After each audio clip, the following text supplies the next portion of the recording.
নমস্কার, সবাই কেমন আছেন? তো চলে আসছি নতুন একটা ভিডিও নিয়ে। আসলে অনেকটা ব্যস্ত ছিলাম, অসুস্থ প্লাস সব কিছু মিলে আসলে ভিডিওটা দেবো করে দেওয়া হচ্ছে না।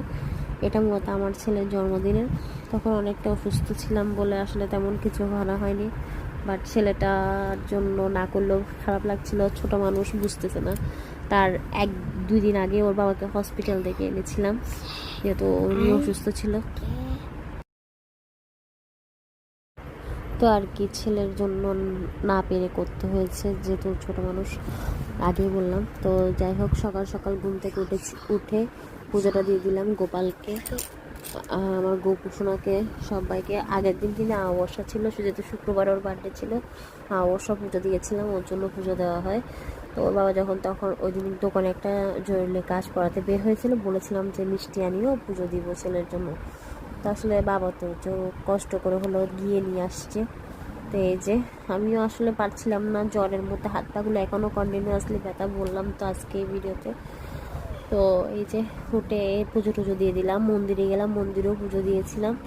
দেন মন্দিরের ভিডিওটা করা হয়নি। তো এই যে ছোটোখাটো রান্নার আয়োজন, চিকেন, ইলিশ মাছ, আর ওর জন্য 5 রকমের ভাজি করেছিলাম।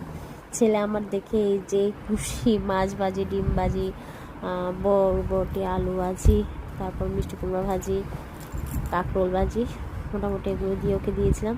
তো একটা একটা করে বলছিল, আসলে ভিডিওতে এটা আপনাদেরকে শোনানো হয় নাই। ও সব কিছু পেতে এত খুশি বলার বাইরে আমার ছেলেটা। তো আসলে এগুলোই করেছিলাম দিনের বেলা, রাত্রে আর কোনো আয়োজন করি না। ওই যে বললাম পারছি না অসুস্থতার কারণে, আর কিছুই করি নাই দিনের বেলা, ওর জন্য এতটুকু করলাম।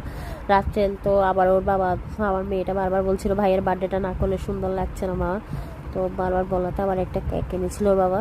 আর এই যে ছোটোখাটো করে একটা কেক কাটলাম, তার বেশি আর কিচ্ছু করলাম না। এই যে আমরা মোটামুটি এরাই ছিলাম, যেহেতু আমার দেবর আর আমার শ্বশুর ইন্ডিয়াতে চিকিৎসার জন্য গিয়েছে। তো আমরাই ছিলাম, আমরাই করেছি, কাউকে বলিনি আর কিছু করিনি। ওর বাবা চেঞ্জও করেনি, কারণ ওর যে পায়ের ব্যথার জন্য পারতেছিল না, বলছে আমাকে এতটুকুই রাখো, এর বেশি আমাকে আর কিছু করতে বলিও না। আর কি যে এতটুকুতে আমরা আসলে বার্থডেটা সেরেছি করো বাবা। সবাই অসুস্থ, মন মানসিকতা ভালো নেই। তো সবাই আমার ছেলের জন্য আশীর্বাদ করবেন, আমার ছেলেটা যাতে অনেক বড় মানুষ হয়, মানুষের মতো মানুষ হয়, জীবনে সব স্বপ্ন যাতে পূর্ণ হয়, আমার বুক জুড়ে বেঁচে থাকুক, এই আশীর্বাদই করবেন সবাই। ঈশ্বরের কাছে এটাই প্রার্থনা করি। টাটা, বাই বাই, দেখাবেন।